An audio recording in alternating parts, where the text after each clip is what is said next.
Madrid. Soir de gala. Le principal sponsor. C'est l'épouse invisible. Quelle est la trahison ultime? Celle qui vous coupe le souffle, vous glace l'âme? Imaginez ceci.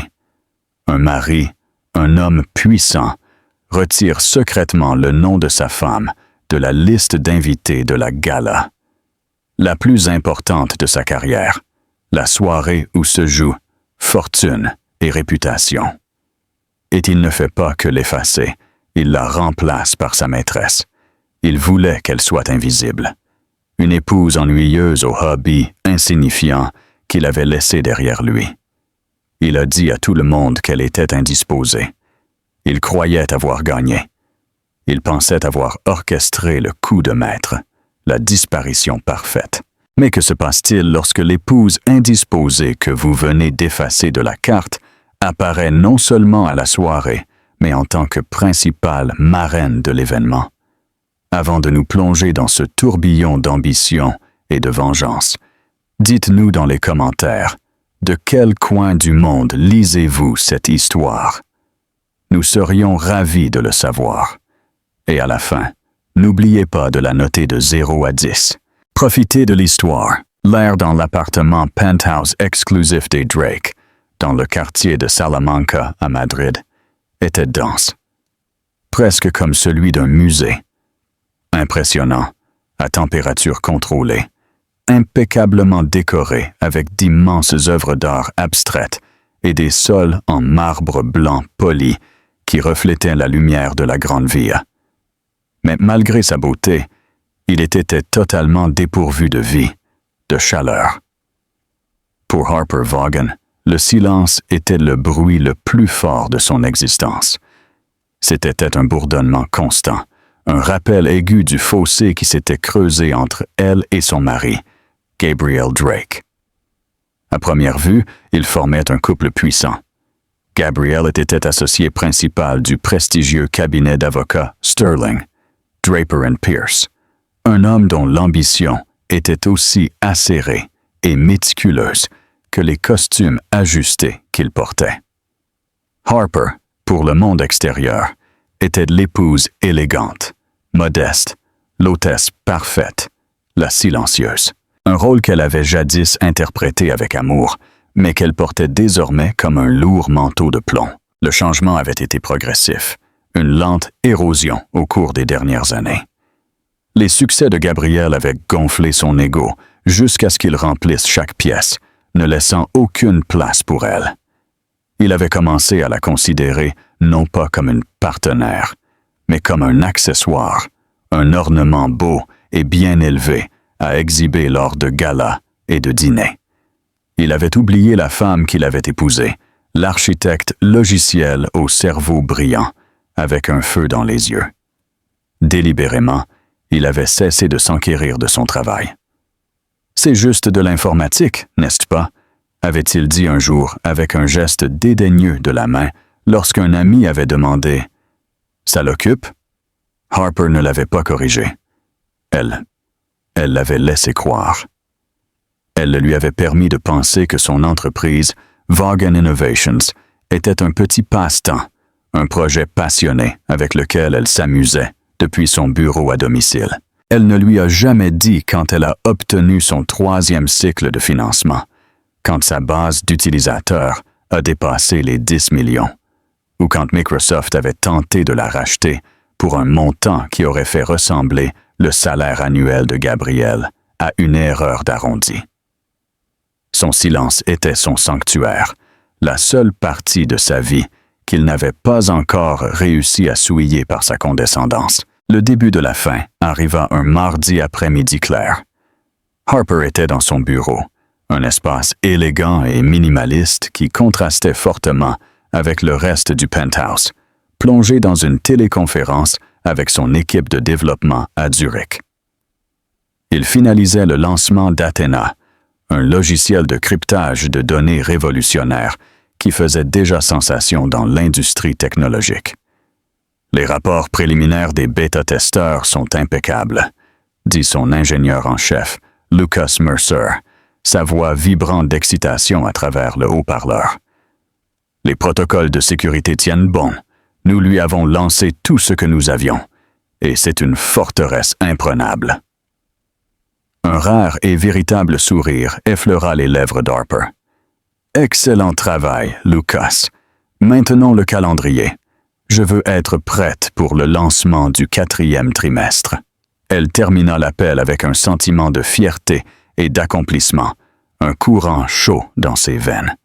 C'était à elle. Elle l'avait construit à partir de rien, propulsée par des nuits interminables, une détermination implacable et une foi inébranlable dans sa vision.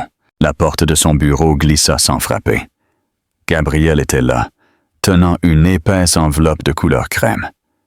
Il n'a pas reconnu son appel ni les schémas sur son écran. Son attention était uniquement fixée sur l'invitation qu'il tenait en main. « Elle est là », annonça-t-il, sa voix résonnant d'arrogance. « L'invitation pour le gala de la Fondation Luz de Estrellas. » Harper se tourna dans sa chaise. La Fondation Luz de Estrellas était l'organisation caritative pour enfants la plus en vue de la ville, et son gala annuel était le sommet absolu du calendrier social madrilène. C'était une soirée d'immenses opportunités de réseautage, où des fortunes étaient données et des carrières se forgeaient. Pour Gabriel, dont le cabinet représentait la fondation, c'était la nuit la plus importante de l'année. « Comme c'est merveilleux, chérie, » dit-elle. Voix sereine, il entra dans la pièce, plaçant l'enveloppe sur son bureau, mais gardant sa main fermement dessus. « Cette année est différente. Je suis au comité d'accueil. Victoria Hale elle-même m'a dit que mon discours de cette année est crucial pour garantir le comte Henderson. » Il vibrait pratiquement de nervosité et d'ambition. Tout doit être parfait. Harper regarda l'invitation. Elle disait « Monsieur Gabriel Drake et accompagnant. » Non, Monsieur Isidoro Gabriel Drake. Un petit détail, peut-être une simple étourderie des organisateurs de l'événement, mais dans le contexte de leur mariage, cela ressemblait à une coupure de papier. Petite, mais tranchante et douloureuse. « Et accompagnant ?» demanda-t-elle, haussant un sourcil délicat. Gabriel, il eut la décence de paraître momentanément déconcerté. « C'est un format standard qu'ils utilisent, chérie. Ne sois pas pédante. Évidemment, tu es mon accompagnante. » Il prononça le mot « accompagnante » comme s'il lui accordait un grand honneur, comme si elle était une étrangère qu'il, magnanime, acceptait d'escorter. Il ne vit pas l'éclair de douleur dans ses yeux. Ou s'il le fit, il choisit de l'ignorer. Il était trop occupé à se regarder dans le verre sombre de son moniteur. « J'aurais besoin que tu mettes la robe saphir, » continua-t-il, planifiant déjà la nuit comme si c'était une campagne militaire. « Celle que nous avons achetée à Milan. Et s'il te plaît, fais-toi coiffer par un professionnel. Pas de chignon serré. Quelque chose de doux, d'accessible. »« Accessible ?» répéta Harper, le mot ayant un goût de cendre dans sa bouche. « Oui. Chérie, » ajouta-t-il, son ton passant à une patience tendue. « Quand nous serons là-bas, tu pourrais peut-être socialiser moins, ou du moins rester avec les autres épouses. L'année dernière, tu t'es lancé dans cette conversation terriblement ennuyeuse sur quoi c'était. L'éthique algorithmique, avec ce milliardaire de la technologie. C'était terriblement désagréable. Les gens ne veulent pas parler affaires dans ces événements. » L'homme auquel il faisait référence, un titan de la Silicon Valley, l'avait recherché après avoir entendu des rumeurs sur son travail. La conversation avait mené à un contrat de conseil lucratif pour Vaughan Innovations. Mais Gabriel n'a rien vu de tout cela. Il a seulement vu sa femme échouer à jouer son rôle désigné d'accessoire silencieux et souriant. « Je comprends, » dit-elle. Sa voix était un lac placide au-dessus d'un courant déchaîné. « Je ferai de mon mieux pour ne pas être désagréable. Satisfait, Gabriel lâcha finalement l'invitation et se retourna pour partir. « Bien, c'est ma soirée, Harper. Notre avenir au cabinet. Mon chemin vers une association nommée. Tout dépend de ça. Je ne peux me permettre aucune distraction. » Alors que la porte se refermait, Harper fixa l'invitation. Monsieur Gabriel Drake et accompagnant. Une accompagnante dans sa propre vie. Un accessoire pour la sienne. La chaleur de son appel réussi avec Luca avait disparu, remplacé par un froid familier et effrayant. Elle regarda son reflet dans le moniteur, au-delà de l'image fugitive de Gabriel, et elle se vit elle-même. Elle vit l'épuisement dans ses yeux, mais en dessous, une lueur du feu qu'il pensait avoir éteint. Il avait appelé la nuit, sa nuit. Il avait dit qu'il ne pouvait pas se permettre de distraction. Il n'a aucune idée, pensa-t-elle. Un sombre sentiment de résolution commençait à se former. À quel point je peux être une grande distraction. La cage dorée était devenue une prison, et elle était finalement prête à trouver la clé. Elle n'avait simplement pas réalisé que Gabriel était sur le point de la lui donner lui-même. Gabriel Drake sentit une vague de pouvoir triomphant en marchant dans les couloirs sacrés de Sterling, Draper et Pierce, logés dans un bâtiment majestueux sur le Paseo de la Castellana. Les riches murs d'acajou, ornés de portraits de fondateurs au visage sévère, semblaient l'approuver. C'était un homme en pleine ascension, et la Gala Luz de Estrellas allait être son couronnement. Mais une agitation gênante rongeait les bords de sa confiance. Harper devenait imprévisible. Son calme, qu'il avait confondu avec de l'obéissance, ressemblait maintenant à une forme de jugement. La façon dont elle le regardait pendant le dîner, ses yeux illisibles, lui donnaient la chair de poule. Il détestait ne pas pouvoir la déchiffrer, qu'une partie d'elle lui restât obstinément propre. Et son passe-temps, Vaughan Innovations, était une source constante d'irritation de faible intensité. Il ne le comprenait pas, alors il le dédaignait. C'était plus facile que d'admettre que sa femme pouvait être brillante dans un domaine qu'il ne pouvait pas saisir. Son inquiétude se cristallisa en un plan lors d'une réunion déjeuner 2 semaines avant la soirée. La réunion était avec Scarlett Lawson. Scarlett était une associée junior au cabinet, mais elle se déplaçait avec la grâce prédatrice d'une panthère. Elle avait des yeux vifs et intelligents, un esprit mordant et une ambition qui rivalisait avec celle de Gabriel. Elle s'était jointe à lui ostensiblement comme son second, mais la dynamique était beaucoup plus chargée. Elle flattait son ego, pendait à chacune de ses paroles et lui donnait l'impression d'être le titan de l'industrie qu'il voulait désespérément être.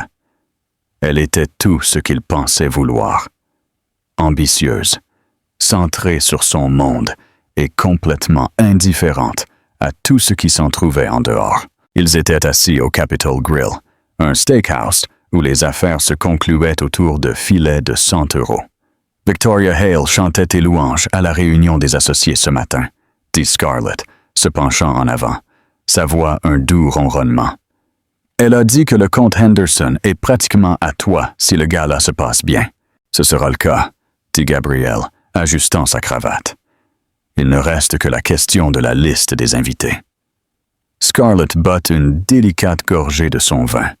« Oh, y a-t-il un problème? » Gabriel hésita, feignant la désinvolture. Harper n'a pas été elle-même dernièrement, très impliquée dans ses petits projets. Je crains qu'elle ne soit une distraction. Tu sais comment elle peut être. Parler de choses que personne ne comprend. Ce n'est pas la bonne image. L'expression de Scarlett était un chef-d'œuvre de sympathie calculée. Ça doit être si difficile pour toi, Gabriel, d'être sur le point de réaliser quelque chose d'aussi grand et de devoir t'inquiéter que ta partenaire reflète la bonne image. L'image est tout dans notre monde. Elle marqua une pause laissant l'implication flotter dans l'air. L'invitation disait « et accompagnons », n'est-ce pas? C'est assez flexible. Une graine d'idée, sombre et traîtresse, commença à germer dans l'esprit de Gabriel. Il pourrait simplement la désinviter. Mais les conséquences, les questions, la pure désagréable domesticité de cela était un facteur de dissuasion. « Ce serait compliqué », dit-il, tâtonnant. Le sourire de Scarlett était acéré. Les complications peuvent être gérées. La discrétion est le meilleur outil d'un avocat, après tout. Elle se pencha plus près, son parfum coûteux et enivrant remplissant ses sens. Qui est la coordinatrice du gala? Mélissa de la Fondation, n'est-ce pas? Elle est amie avec ma sœur. Un seul coup de fil. Une raison plausible. Une maladie soudaine peut-être. Un engagement antérieur inéluctable qu'elle a simplement oublié. Ce serait dommage qu'elle se sente obligée d'assister si elle ne se sent pas bien, continua Scarlett doucement. Ce serait une gentillesse en réalité. Tu lui épargnerais une soirée qu'elle n'apprécierait manifestement pas. Elle était passée maître dans l'art de redéfinir la trahison comme de la considération. Elle lui donna non seulement un plan, mais une justification. Il ne serait pas un méchant, il serait un mari prévenant. L'idée prit racine et étendit ses vignes épineuses autour de son ambition. La vision du gala se solidifia dans son esprit. Lui au podium, puissant et éloquent. Scarlett à sa table, le regardant avec une admiration non dissimulée. Et Harper? Harper serait à la maison, hors de vue et hors d'esprit, s'occupant de quoi qu'elle fasse. Le lendemain, Gabriel passa l'appel. Il attendit qu'Harper soit parti pour une rare réunion hors du bureau. Elle n'avait pas pris la peine de l'expliquer. Il ferma la porte de son bureau, son cœur battant fort dans sa poitrine. Un étrange mélange de culpabilité et de liberté exaltante le traversa. Il composa le numéro du bureau des événements de la Fondation Luz de Estrellas. « Pourrais-je parler à la coordinatrice? C'est Gabriel Drake qui appelle. » Un instant plus tard, la voix joyeuse de la coordinatrice répondit. « Gabriel, quelle joie de vous entendre. Nous sommes tous tellement enthousiastes à propos du gala. Votre soutien a été incroyable. Bien sûr, ravi d'aider, » dit sa voix lisse comme de la soie. « Écoutez, j'appelle pour une petite affaire, assez délicate concernant la liste des invités. Il semble qu'il y ait eu un léger manque de communication de ma part.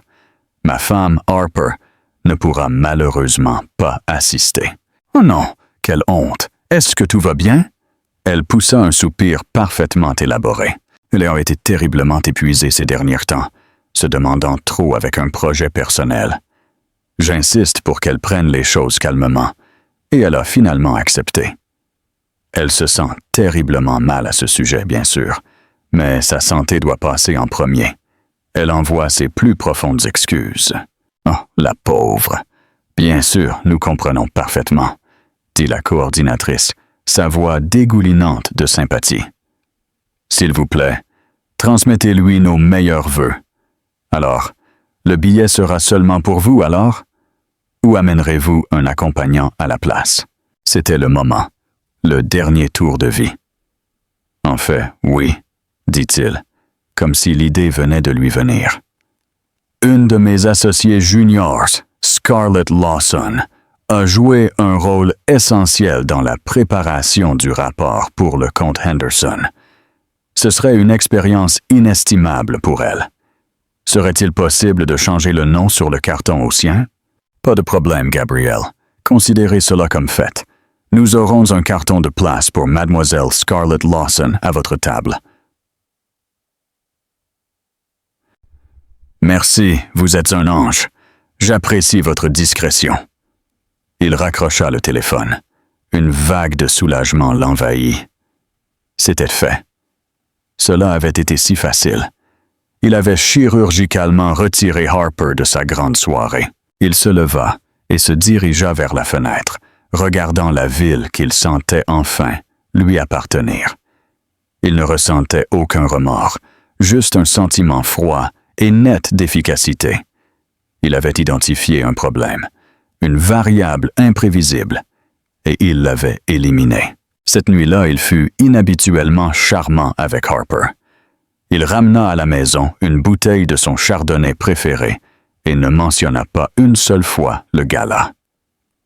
Il posa une question superficielle sur sa journée, et lorsqu'elle donna une réponse vague, il l'accepta sans insister. Il jouait le rôle du mari aimant, une dernière performance trompeuse avant que le rideau ne se lève sur son numéro solo.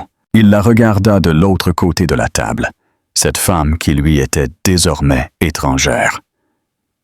Elle était silencieuse, ses pensées cachées derrière une façade sereine. Il confondit son silence avec ignorance. Il confondit son calme avec passivité. Il croyait, de toute la force de son cœur arrogant, qu'elle n'avait aucune idée de ce qui s'en venait. Il était convaincu qu'il détenait toutes les cartes, ignorant qu'Harper ne jouait pas seulement un jeu différent. Elle était propriétaire de tout le casino. Les semaines précédant le gala furent une masterclass de théâtre domestique. Gabriel se montra prévenant et attentif, d'une manière qu'il ne l'avait pas été depuis des années. Une performance de félicité conjugale, conçue pour masquer sa trahison. Il parlait du gala avec un air d'importance détaché, sans jamais mentionner directement leur présence. Il parlait de son discours, du plan de table, de l'importance du comte Henderson, tout en évitant soigneusement le seul sujet qui aurait dû être central. Que ferait-elle ce soir-là? Harper, de son côté, joua son rôle avec une perfection troublante. Elle écoutait patiemment, offrait de vagues amabilités et ne posait jamais, au grand jamais, la question évidente. À quelle heure devrions-nous partir? Son silence était un miroir qui lui renvoyait sa tromperie. Mais lui, il était trop aveuglé par son propre reflet pour le voir. Il croyait qu'il s'en tirait. La découverte, quand elle arriva, ne fut pas une confrontation dramatique. Il n'y eut pas de cris, pas d'accusation en larmes. Elle fut silencieuse, numérique et dévastatrice de précision. Harper était dans son bureau une semaine avant l'événement, préparant une réunion trimestrielle du conseil d'administration de Vaughan Innovations. Son entreprise avait grandi bien au-delà d'un passe-temps. C'était maintenant un géant silencieux dans le monde de la technologie, avec un conseil d'administration composé de certains des esprits les plus brillants de la finance et de la technologie. L'un d'eux était Chase Donovan, un capital risqueur semi-retraité d'une 60aine d'années. Un homme avec une réputation légendaire pour dénicher les talents et une profonde croyance dans les pratiques commerciales éthiques. Il avait été l'un des premiers et des plus fervents partisans de Harper. Elle était en train de revoir les informations publiques sur les donateurs de la Fondation pour sa propre planification philanthropique lorsqu'elle décida de consulter le site web du gala. Il publiait souvent une liste du comité d'accueil et des participants clés pour créer de l'engouement. Elle navigua vers la page, un nœud de froide appréhension se serrant dans son estomac. Et là, sous l'entête du comité d'accueil, Table 1, imprimé dans une police numérique élégante, Monsieur Gabriel Drake, Sterling, Draper and Pierce. S'ensuivaient les noms des autres hôtes, le PDG milliardaire de Henderson Corp. Et Mademoiselle Scarlett Lawson, Sterling, Draper and Pierce. Harper fixa l'écran. Sa respiration se bloqua dans sa gorge. Mademoiselle Scarlett Lawson. Le nom fut comme un coup physique. Ce n'était pas seulement son propre nom qui manquait, c'était le nom qui l'avait remplacé. Scarlett, l'associée rusée et ambitieuse que Gabriel avait encadrée. La femme dont le parfum s'attardait parfois sur ses costumes. La trahison fut si froide, si clinique, qu'elle lui coupa presque le souffle. Il ne l'avait pas seulement exclue, il l'avait remplacée. Il l'avait échangée contre un modèle plus récent et plus pratique. Un accessoire qui correspondait mieux à ses ambitions. Le mensonge sur son indisposition, qu'elle savait maintenant qu'il avait dû raconter, était la partie la plus insultante.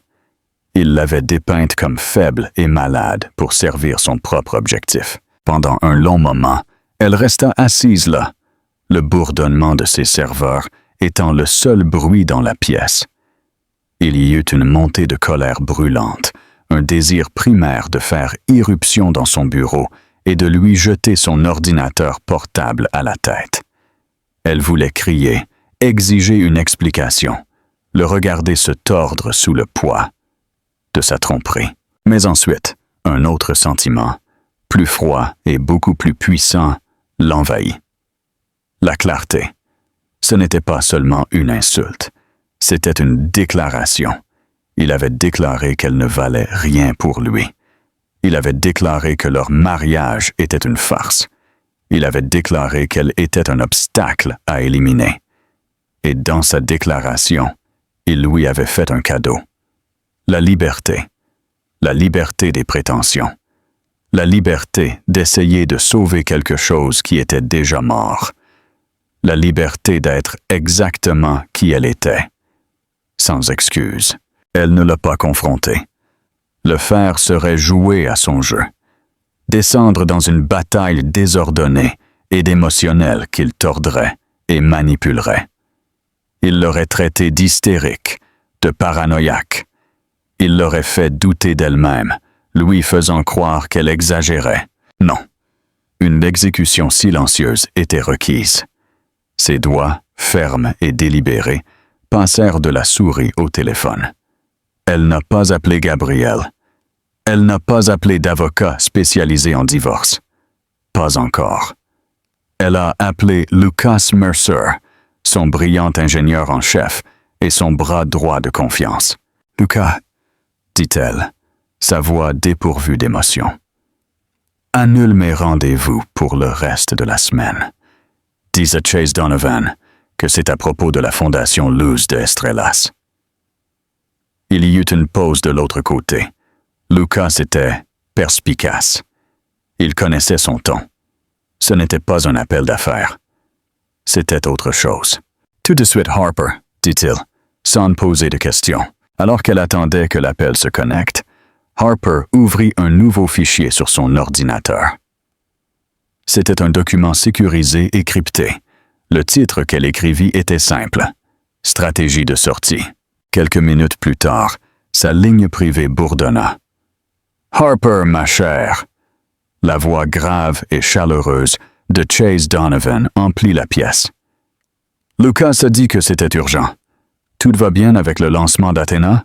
Le lancement est parfait, Chase, dit Harper, une détermination nouvelle et inflexible, durcissant sa voix. Tout se déroule comme prévu.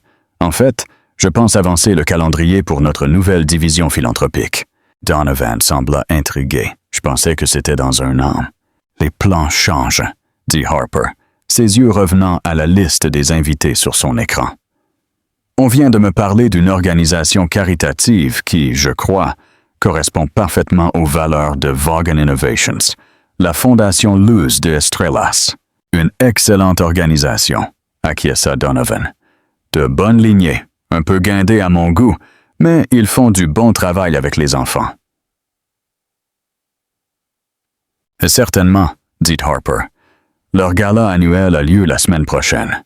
Je crois comprendre qu'ils recherchent toujours un sponsor principal pour l'événement. Le sponsor vedette, je crois qu'ils l'appellent. Celui qui a la plus grande visibilité. Donovan resta silencieux un instant, les rouages tournant dans son esprit rusé. Il connaissait Harper. Il connaissait sa nature méthodique. Ce n'était pas un caprice. C'est un engagement à 7 chiffres, Harper, et très public. Je suis consciente du coup, répondit-elle, sa voix inébranlable. Et la visibilité est précisément l'objectif. Chase, j'ai besoin que tu passes un appel. Je veux que Vaughan Innovations soit l'unique sponsor principal du gala de la Fondation Luz d'Estrellas. Je veux notre nom partout. Les bannières, le programme, la scène et je veux que ce soit fait d'ici la fermeture des bureaux demain. Peux-tu y arriver? » Il y eut une autre pause, plus longue. Chase Donovan n'était pas arrivé là où il était en étant lent d'esprit.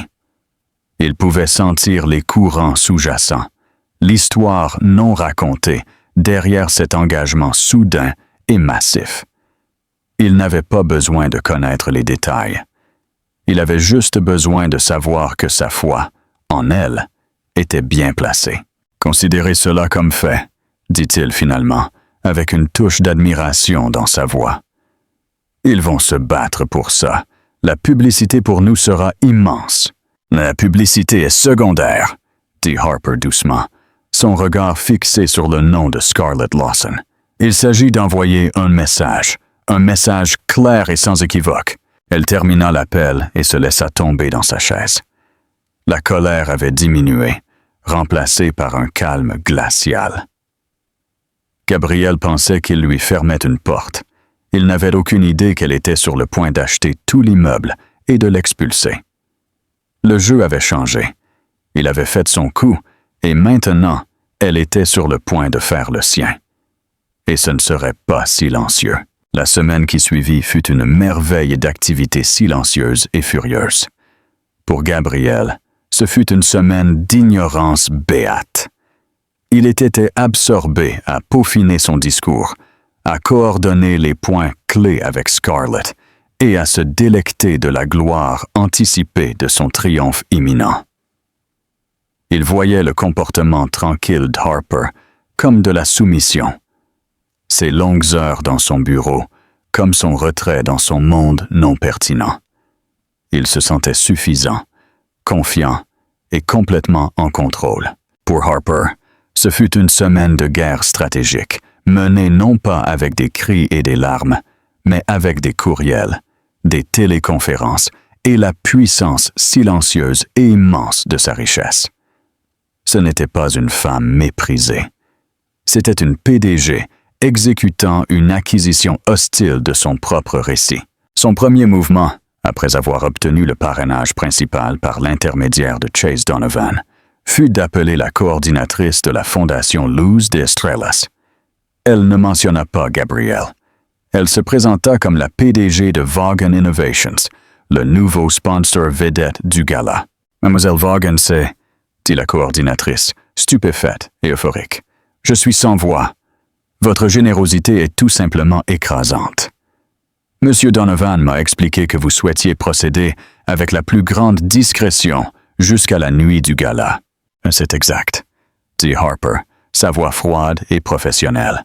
« Mon entreprise valorise la confidentialité. Nous préférons laisser notre travail parler de lui-même.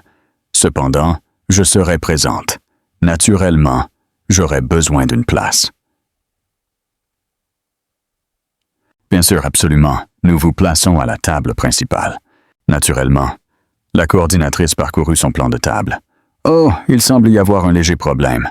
La table 1 est la table du comité d'accueil, dirigée par Gabriel Drake de Sterling, Draper & Pierce. Il a une liste d'invités complète. Harper laissa le silence s'installer pendant un instant. Je suis sûr que M. Drake, dont le cabinet fait tant de travail pour la Fondation, sera plus qu'heureux d'accommoder le sponsor principal de l'événement. Veuillez ajouter un siège pour moi à cette table. Je suis sûr que vous pouvez arranger cela. Son ton était poli, mais il ne laissait aucune place à la négociation. Oui, bien sûr, mademoiselle Vaughan. Tout de suite. Une chose de plus, ajouta Harper. Sous aucun prétexte, vous ne devez informer M. Drake de ce changement, ni du parrainage de mon entreprise. Gardons le secret jusqu'à la nuit. Un peu de théâtralité pour la grande révélation, vous ne trouvez pas? Imaginons le moment où un mystérieux bienfaiteur serait révélé. La coordinatrice accepta de bonne grâce. Une idée merveilleuse, mademoiselle Vaughan. Ce sera le sujet de conversation de la ville. Ensuite, Harper se concentra sur son apparence. Gabriel voulait qu'elle soit douce et accessible. Il avait demandé la robe Saphir de Milan. Harper vendit la robe en ligne le jour même. Puis elle appela une couturière privée, une femme connue pour créer des robes qui étaient moins des vêtements et plus des œuvres d'art. Une armure pour la femme moderne. « J'ai besoin de quelque chose pour un gala », expliqua Harper lors d'un appel vidéo. L'élégant studio parisien de la créatrice en arrière-plan. Le thème est la lumière des étoiles. Je ne suis pas une invitée. Je suis l'événement principal. Je veux avoir l'air de posséder les étoiles, pas seulement de les contempler. Les yeux de la créatrice s'illuminèrent d'un feu créatif. Ils se décidèrent pour une conception en soie noire de minuit, tissée sur mesure avec de fins fils comme du platine qui capterait la lumière comme une constellation. Elle serait sans manches, avec un décolleté architectural et net qui communiquait la puissance, pas la docilité. C'était une robe qui exigerait l'attention, une robe qui ne demandait pas la permission. Pour l'accompagner, elle commanda un collier et des boucles d'oreilles saisissants, non pas en diamant doux, mais en saphir brut, non taillé, serti dans du platine moderne et dentelé. Beau, mais avec une touche de danger. Pendant qu'elle forgeait son armure publique, Harper travaillait sur son entreprise. Elle convoqua une réunion spéciale avec son équipe de relations publiques et de marketing. « Le projet Athéna est lancé au 4e trimestre, » leur dit-elle, sa voix résonnant d'autorité. « Mais je veux que le buzz de pré-lancement commence la semaine prochaine, spécifiquement la nuit du Gala Luz de Estrellas. Je veux qu'un communiqué de presse coordonné soit envoyé à tous les principaux magazines de technologie et d'affaires précisément à 21h ce soir-là. Le communiqué annoncera Vaughan Innovations comme sponsor vedette et annoncera également les capacités révolutionnaires d'Athéna. Je veux que le prix de nos actions soit la 2e plus grande histoire de la nuit. » Son équipe, percevant le changement chez leur PDG, d'habitude réservé, se pressa d'obéir, un courant d'excitation les traversant. Enfin, elle se prépara. Il ne s'agissait pas seulement d'humilier Gabriel, c'était un sous-produit. Satisfaisant, mais pas l'objectif final. L'objectif était sa libération. Il s'agissait de tracer une ligne si profonde et si claire dans le sable qu'il ne pourrait plus jamais la franchir. Il s'agissait de revendiquer son identité, non pas comme Madame Gabrielle Drake, mais comme Harper Vaughan, fondatrice et PDG d'une entreprise qu'elle avait construite à partir de rien. La nuit du gala. Le penthouse était calme et silencieux. Gabrielle était dans sa suite principale, sifflotant tout en enfilant son smoking. Il se sentait comme un roi inspectant son domaine. Il avait parfaitement planifié ses mouvements. Harper était dans l'aile des invités, une zone de l'appartement dans laquelle il n'était pas entré depuis des mois. Sa robe était étalée sur le lit. Le tissu sombre semblait absorber la lumière de la pièce. Ses bijoux brillaient sur la table de nuit, comme de la lumière stellaire capturée. Lucas avait arrangé une voiture privée pour la récupérer. Elle n'arriverait pas avec la foule des invités, mais au moment précis de la révélation du sponsor. À 7 heures, Gabriel frappa à la porte de sa chambre, où il supposait qu'elle était. « Harper, je pars maintenant. Scarlett m'attend là-bas. » De l'autre bout du long couloir, derrière la porte fermée de la suite des invités, Harper l'entendit. Elle se tenait devant un miroir pleine longueur, une vision de minuit et de puissance. Elle ne dit rien. Son silence fut sa réponse. Gabriel attendit un instant de plus, puis haussa les épaules, un sourire cruel dansant sur ses lèvres. « D'accord, alors, passe une bonne soirée tranquille à la maison, » dit sa voix dégoulinante de fausse sympathie. Il se retourna et sortit par la porte, faisant teinter ses clés de voiture, laissant derrière lui son épouse tranquille et modeste. Il sentit une piqûre de quelque chose, mais l'écrasa. C'était le prix de l'ambition, se dit-il. Harper regarda par sa fenêtre sa voiture s'éloigner du trottoir, Une élégante balle d'argent disparaissant dans le chaos brillant de la ville. Elle prit une respiration profonde et régulière. Il ne la laissait pas derrière. Il la libérait. L'architecte avait établi les plans. Le piège était tendu. Maintenant, tout ce qu'elle avait à faire était son entrée. La grande salle de bal de l'hôtel Fairmont, au cœur financier de Madrid, était une symphonie d'opulence. Des lustres en cristal, chacun de la taille d'une petite voiture, projetaient une lumière éblouissante et fracturée sur une mer de smokings et de robes de créateurs. L'air bourdonnait du tintement des coupes de champagne, de commérages discrets et du rire puissant et confiant de l'élite madrilène. Gabriel Drake se déplaçait dans la foule comme un héros conquérant, l'époustouflante Scarlett Lawson à son bras. Il se sentait invincible.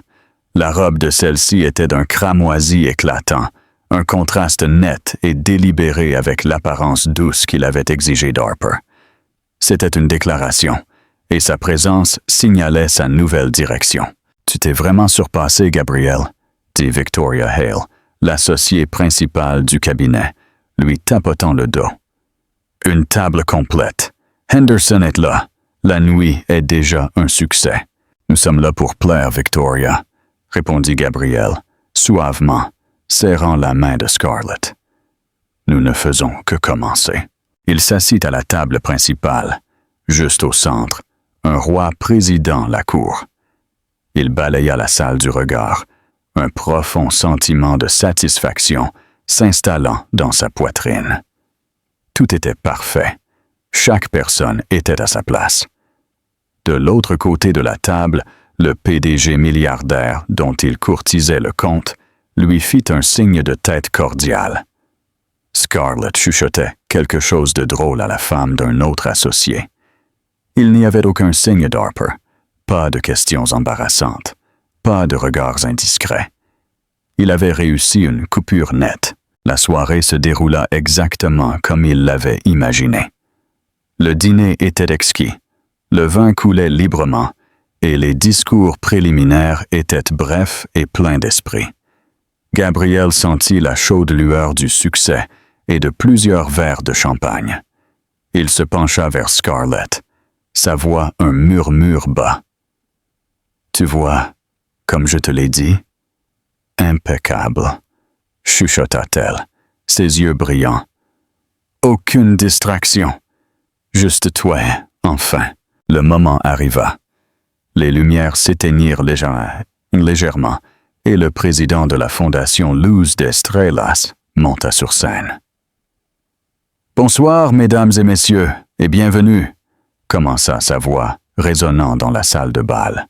« Au nom des enfants, nous vous remercions pour votre incroyable générosité ce soir.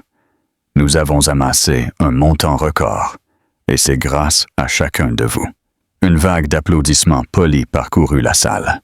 Une. « Mais chaque année, » continua le président, son ton devenant plus dramatique, « il y a un donateur dont la contribution transcende la générosité. Un partenaire qui devient le fondement même de cet événement. Notre sponsor vedette. » Gabriel se redressa, un sourire suffisant sur le visage. Il connaissait les sponsors corporatifs habituels. Serait-ce une banque ou une grande société? Il était prêt à diriger les applaudissements pour l'entité sans visage qui avait payé pour la soirée. « Cette année, nous avons été contactés par un nouveau partenaire », annonça le président avec un véritable sens de l'excitation dans sa voix. Un véritable visionnaire, une force tranquille dans un secteur qui n'est que rumeur, un leader qui a bâti un empire, non pas sur qui il connaît, mais sur ce qu'il peut créer. Un murmure traversa la foule. Ce n'était pas le discours habituel. Gabriel lança un regard à Scarlett, un éclair de confusion dans ses yeux. Scarlett se pencha, également perplexe. « Cette entreprise et son fondateur représentent l'avenir, » poursuivit le président. « Ils représentent l'innovation, l'intégrité et le pouvoir brillant et imparable d'une seule idée révolutionnaire. Leur travail dans la sécurité des données est en train de changer le monde, assurant un avenir plus sûr pour les enfants même que nous cherchons à protéger. Gabriel sentit un étrange frisson froid lui parcourir la nuque. Sécurité des données. Idée révolutionnaire. Le mot sonnait vaguement, horriblement familier.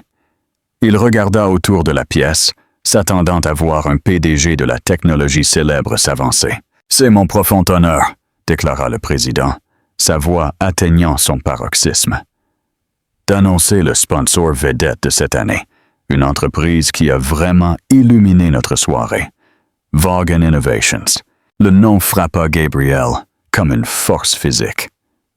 Vaughan Innovations, le AB de Harper, son petit projet. Il sentit le sang quitter son visage. Ce n'était pas possible. C'était une coïncidence. N'importe quel autre Vaughan, mais le président n'avait pas terminé. « S'il vous plaît, tout le monde, levez-vous, alors que nous accueillons l'architecte de cette incroyable générosité, la fondatrice et PDG de Vaughan Innovations, Madame Harper Vaughan. » Au moment où il prononça le nom, les grandes portes doubles à l'extrémité de la salle de bal s'ouvrirent en grand, et elle était là. Pendant un moment, il y eut un silence total, une inspiration collective, des 300 personnes les plus puissantes de la ville. Harper se tenait sur la plateforme, une figure de pouvoir et de contrôle défiant. Sa robe en soie couleur minuit buvait la lumière.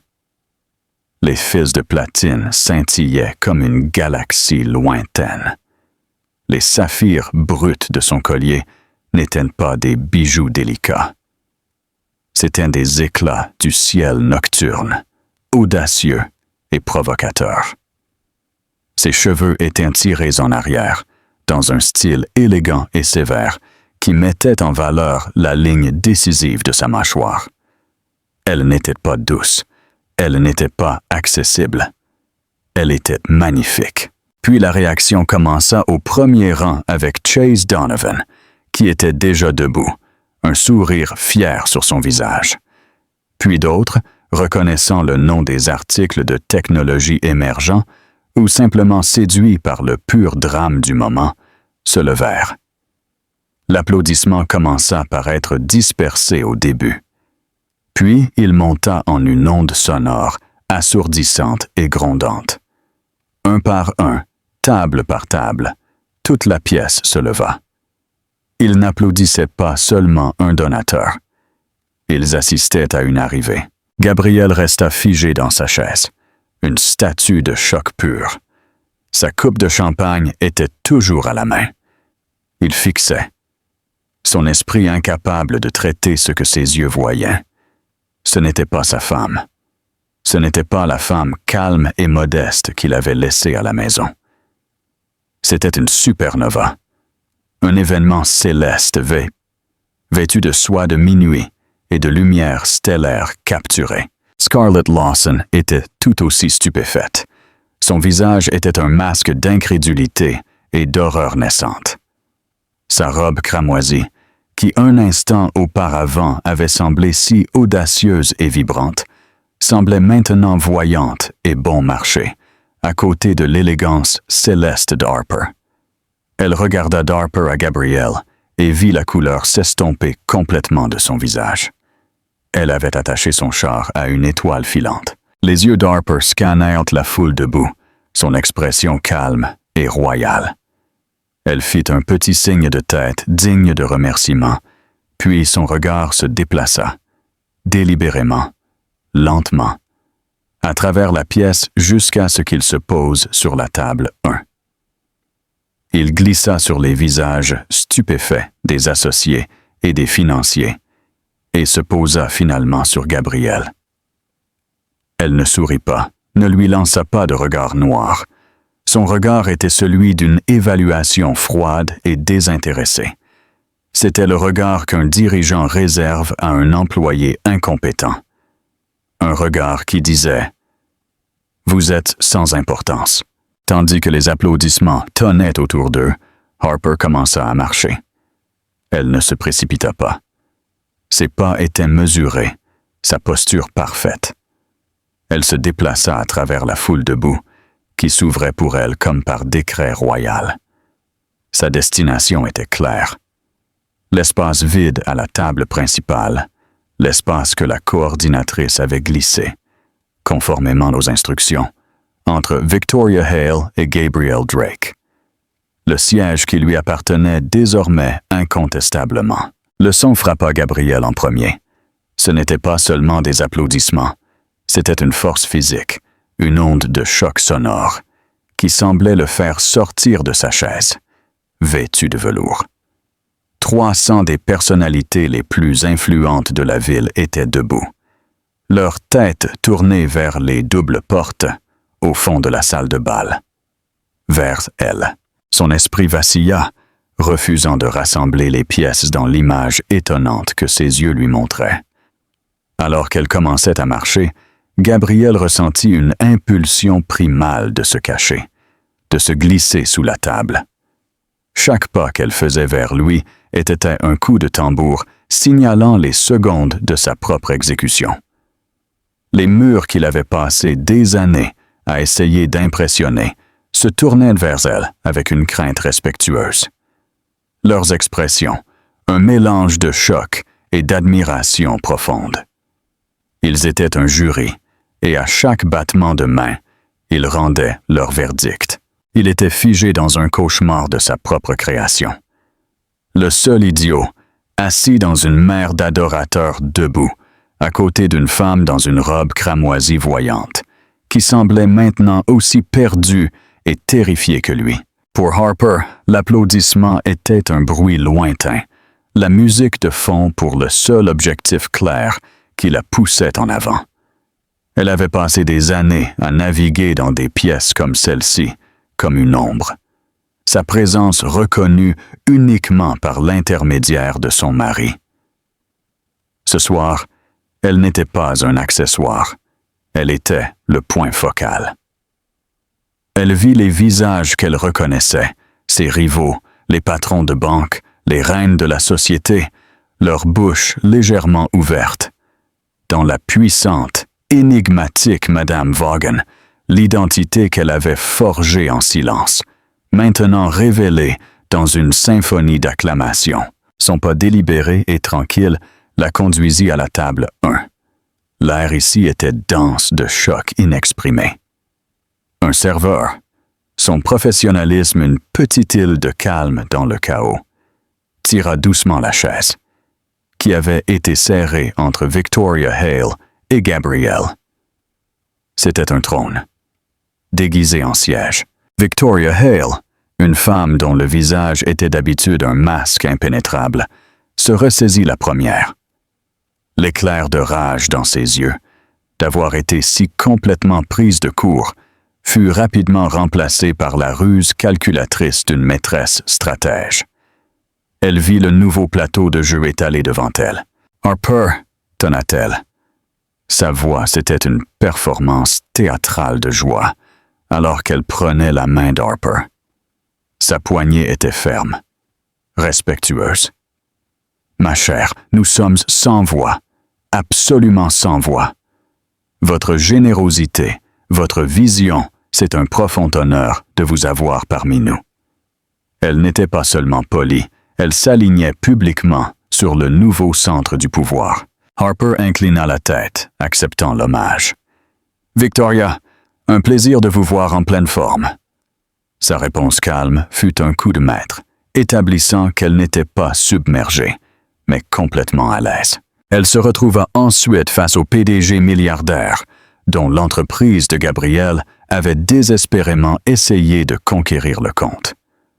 Un homme bourru, autodidacte, qui n'avait aucune patience pour les faux-semblants, il était déjà debout, son sourire large et sincère.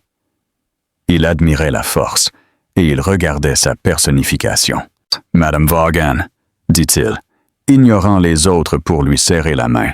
« L'honneur est tout pour moi. » J'ai à peine lu un bref préliminaire sur le cryptage éthique des données le mois dernier. Je n'avais aucune idée que l'esprit derrière cela était ici dans notre ville. Gabrielle, vieille canaille, tu n'as jamais mentionné que ta femme était un titan.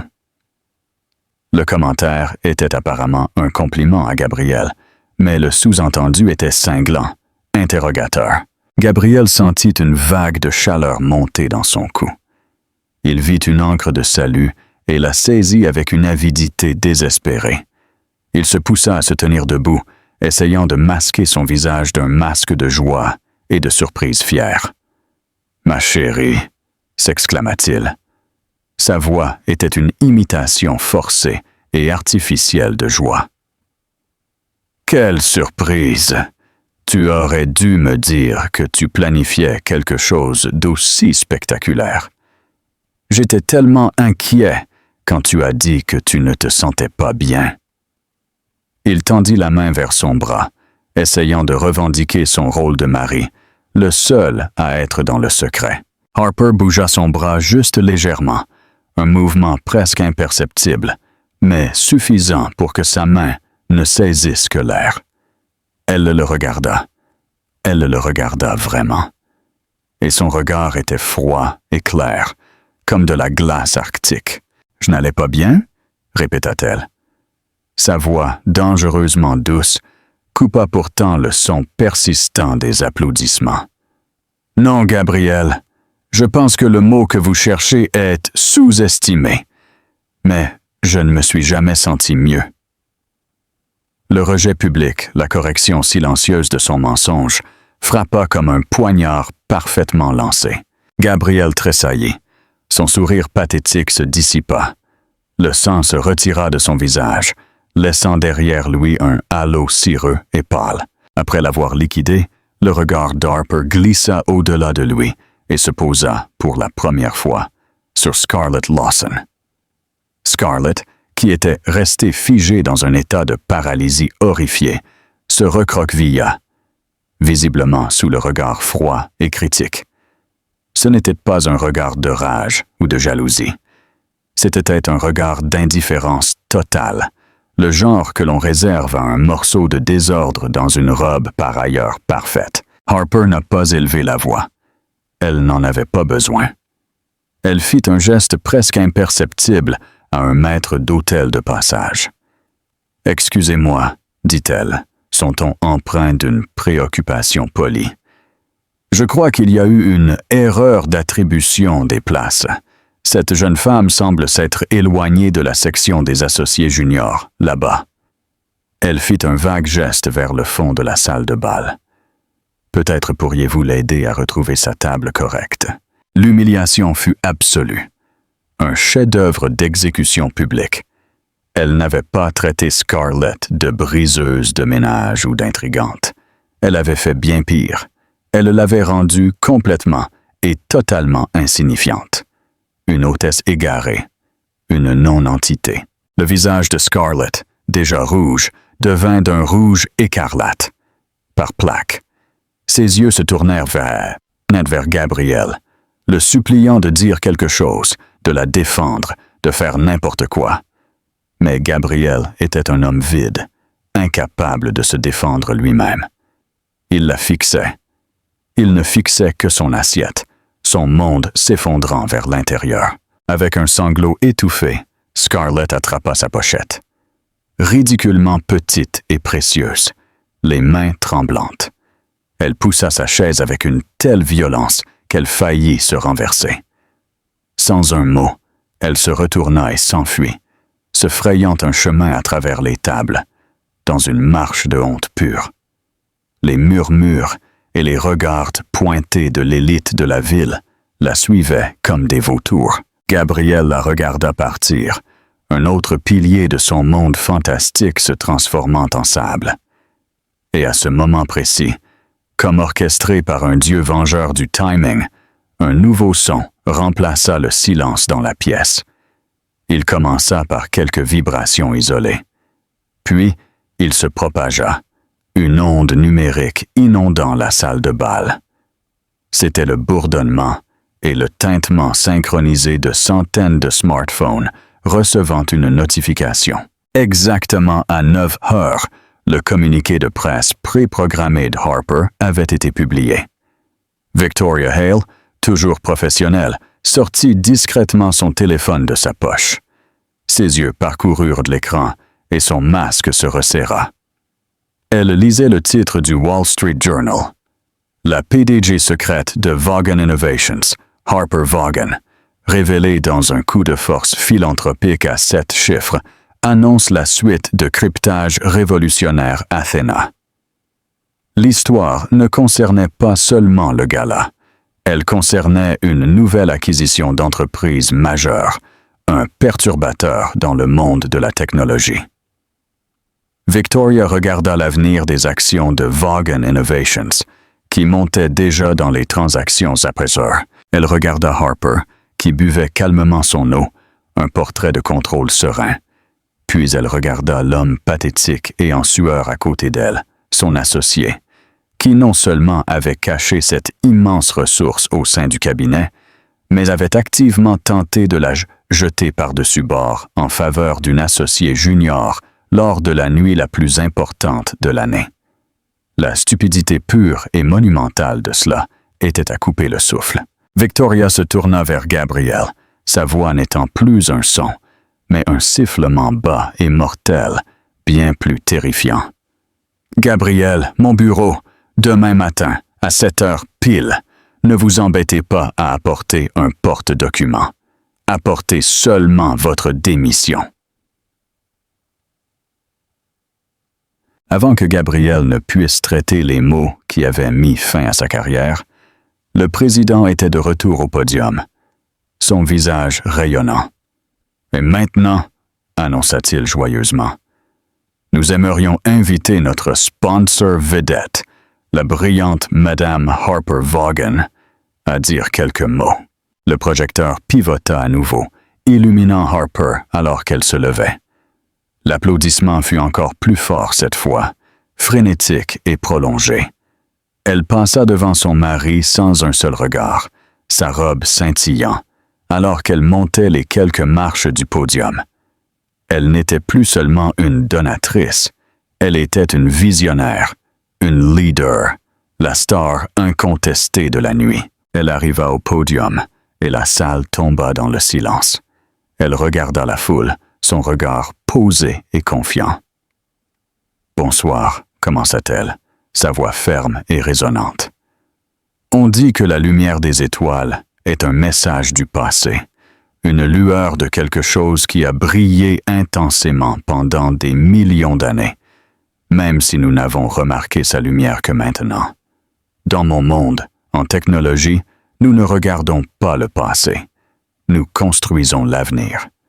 Nous construisons des fondations assez solides pour soutenir les plus grandes structures. Nous créons des forteresses pour protéger ce qui est le plus précieux. » Elle marqua une pause, ses yeux scrutant la pièce avant de se poser. Brièvement, significativement, sur les décombres de la table 1. Parfois, le potentiel le plus révolutionnaire est caché, ignoré ou simplement sous-estimé. Mais la vraie valeur, comme une étoile, ne peut pas être cachée éternellement. Finalement, sa lumière vous parvient. Mon entreprise, Vaughan Innovations, est honorée de soutenir la fondation Luz de Estrellas, qui fait le travail essentiel de garantir que le potentiel de chaque enfant est vu, nourri et reçoit la chance de briller. Merci. C'était bref. C'était élégant. Et pour Gabrielle, chaque mot était un coup parfaitement ciblé. Elle avait parlé de construire des forteresses, de valeurs cachées, de la folie d'ignorer le vrai potentiel. Elle avait prononcé son oraison funèbre sans jamais prononcer son nom. La standing ovation qui suivit fut explosive. Gabriel resta assis, un fantôme au festin. Les chuchotements et les regards pointés étaient désormais insupportables. Il ne pouvait pas respirer. Il se poussa à se lever, ses mouvements maladroits et désordonnés. Il tourna le dos au podium, où sa femme était célébrée, et commença sa marche de la honte. Personne n'essaya de l'arrêter. Personne ne semblait même le remarquer. Il tituba hors de la grande salle de bal, la lumière dorée et le son de son triomphe se déversant derrière lui, avant que les lourdes portes ne se ferment, le précipitant dans le couloir tranquille et indifférent. Il était seul. Le silence qui l'accueillit était 1000 fois plus fort que les applaudissements. Il voulait l'annuler, mais à la fin, il n'avait fait que s'annuler lui-même. Gabriel pensait jouer au jeu, mais Harper possédait tout le casino.